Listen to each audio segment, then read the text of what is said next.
नमस्कार विद्यार्थियों, एक बार फिर से मैं रीना शर्मा आपको का स्वागत अपने channel Reena Sharma study basic में करती हूँ।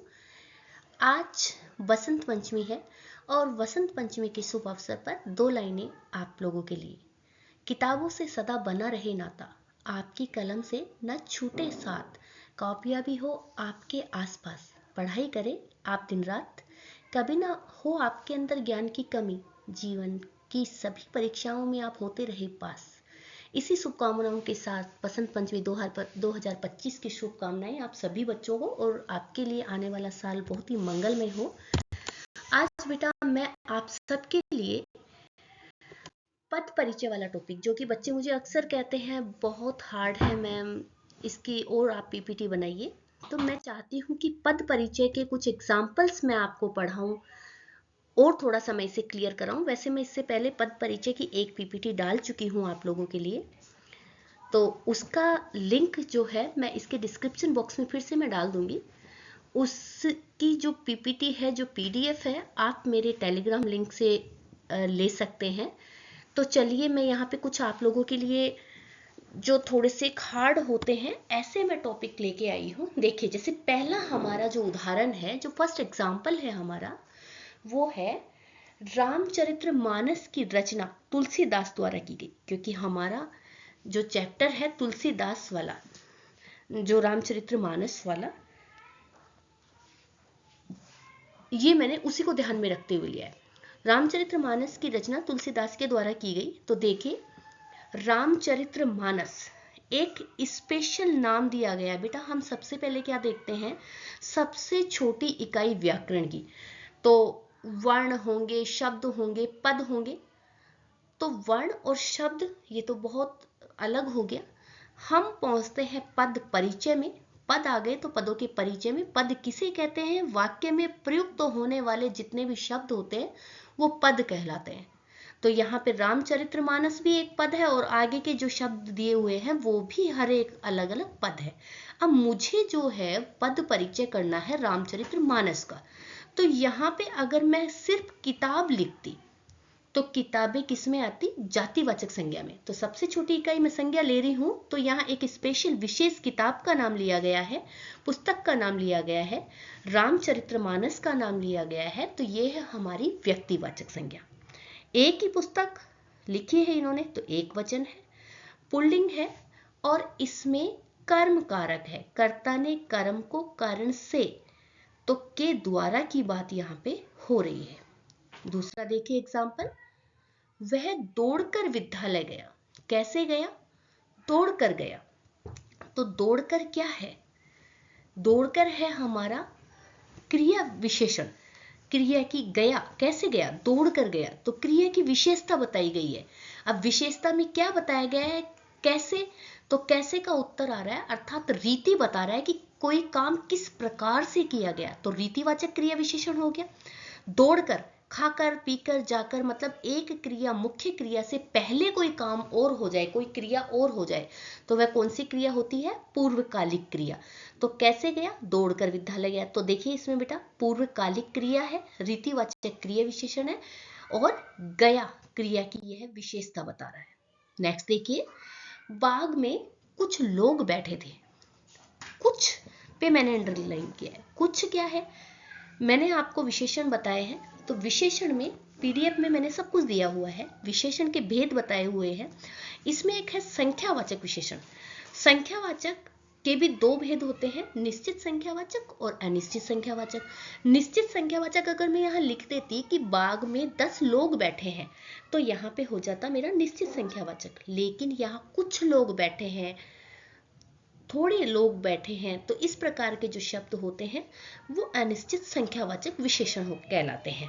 और लोग क्या है, जिनकी विशेषता बताई जाए, जो विशेषता बताई जा रही है वो विशेषण, और जिन शब्दों की विशेषता बताई जाए वे शब्द क्या कहलाते हैं, विशेष्य कहलाते हैं। और जो विशेषण की भी विशेषता बताता है वो प्रविशेषण कहलाता है।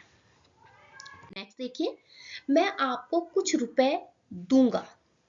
तो यहाँ पे मैं पे अंडरलाइन किया है, तो मैं अपने आप की बात हो रही है। यहाँ पे सर्वनाम, कौन सा सर्वनाम, यहाँ पे पुरुषवाचक सर्वनाम। पुरुषवाचक सर्वनाम के हमने भेद किए, इसमें बोलने वाला वक्ता, सुनने वाला श्रोता और जिसके बारे में बात की जा रही है। तो प्रथम पुरुष, मध्यम पुरुष और अन्य। ठीक है, उत्तम।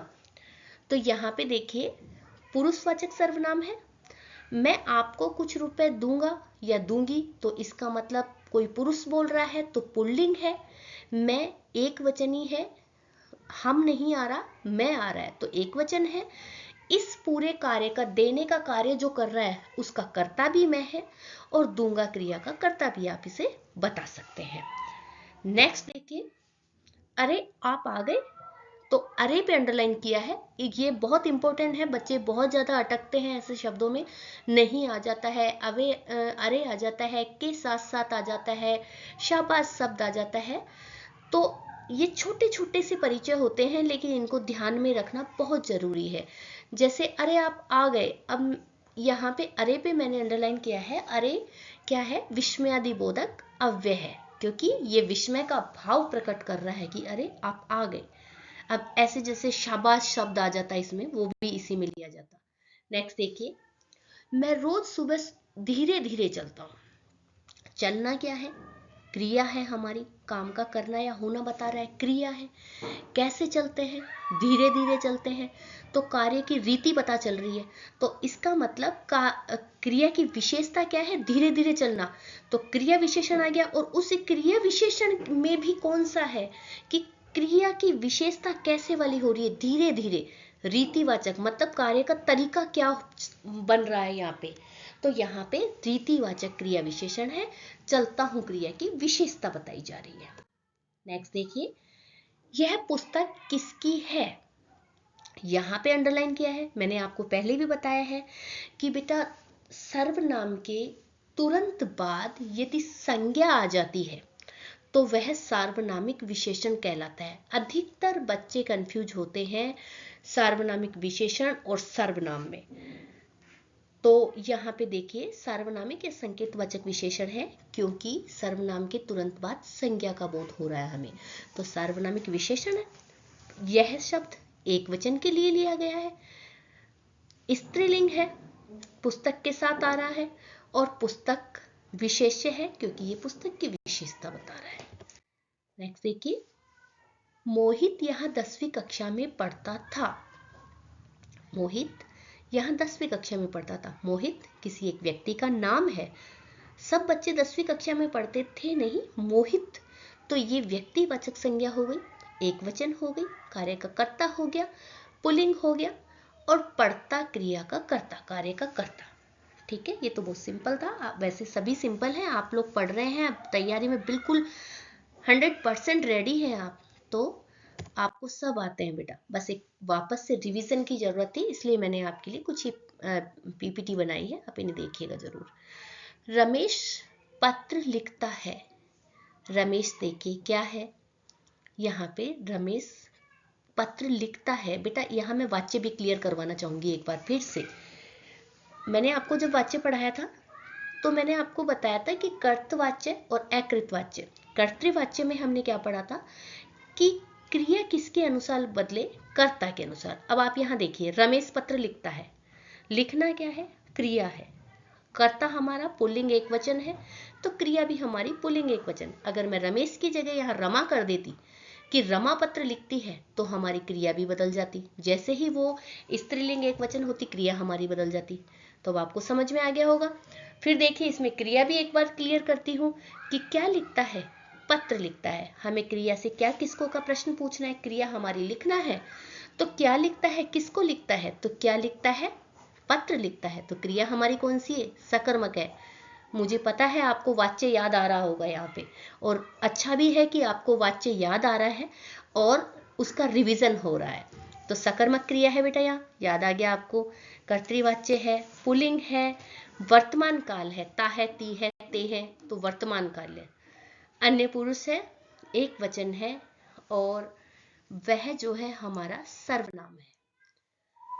राम पुस्तक पढ़ता है। नेक्स्ट एग्जाम्पल, राम पुस्तक पढ़ता है। पुस्तक क्या है, पुस्तक जैसे हमने फर्स्ट एग्जाम्पल पढ़ा था रामचरितमानस, नाम दिया हुआ था इसलिए उसको व्यक्तिवाचक किया।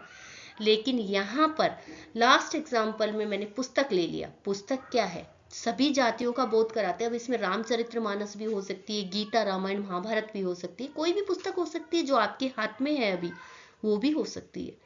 तो रामचरितमानस एक व्यक्ति का बोध करा रही थी, व्यक्तिवाचक संख्या के अंतर्गत आ रही थी, लेकिन ये जातिवाचक संख्या के अंतर्गत आ रही है, क्योंकि जातिवाचक संख्या सभी पुस्तकों का बोध करा रही है। स्त्रीलिंग है, एक वचन है, कर्म कारक है और पढ़ता क्रिया का कर्म है।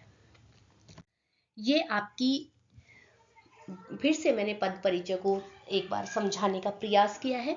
सभी प्रकार के व्याकरणिक भेद यहाँ पे शॉर्ट में समझाए हैं आपको, और इनकी डिटेल आप पुरानी जो पीपीटी है उसमें देख सकते हैं। उसका लिंक डिस्क्रिप्शन बॉक्स में आपको दे दिया जाएगा बेटा। अगर मेरी वीडियोस आपको अच्छे लग रहे हैं तो लाइक कीजिए, शेयर कीजिए, सब्सक्राइब कीजिए। और आप इससे रिलेटेड कुछ मुझे कमेंट करना चाहते हैं या और नई पीपीटी से रिलेटेड बनवाना चाह रहे हैं या और मुझसे कुछ पूछना चाह रहे हैं, तो मेरे टेलीग्राम लिंक को ज्वाइन कीजिए और वहाँ पे आप इससे रिलेटेड बातें मेरे से कर सकते हैं। Thank you so much, bye, जय हिंद, जय भारत।